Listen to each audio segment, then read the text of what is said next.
తిరుపతి పెద్దకప్ వీధిలో వెలిసిన శ్రీరామ భజన మందిరం నందు నవమి ఉత్సవాలు 9 రోజుల పాటు కన్నుల పండుగ జరుగుతున్నాయి. అందులో భాగంగా మంగళవారం సాయంత్రం సీతారాములకు ఊంజల సేవ కడు రమణీయంగా నిర్వహించారు.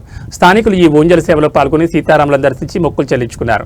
మల్లవరం నారాయణ రెడ్డి, పెల్లేటి శరవణి దంపతుల 5వ రోజు ఊంజల సేవలో ఉభయదారులు వ్యవహరించారు. అనంతరం భక్తులకు తీర్థప్రసాదాలు పంపిణీ చేశారు.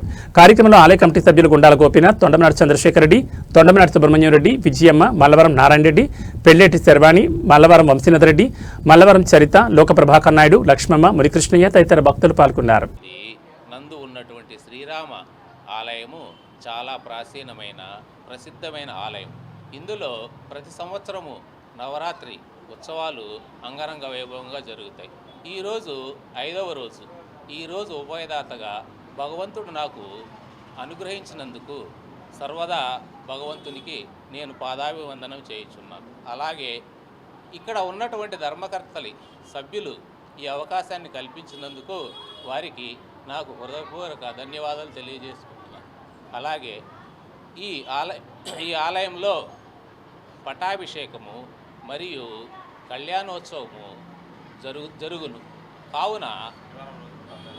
కావున ప్రజలందరూ విచ్చేసి ఆ దేవదేవుడి కృపకు పాత్రులు కాగలరని అందరినీ వేడుకుంటున్నాను.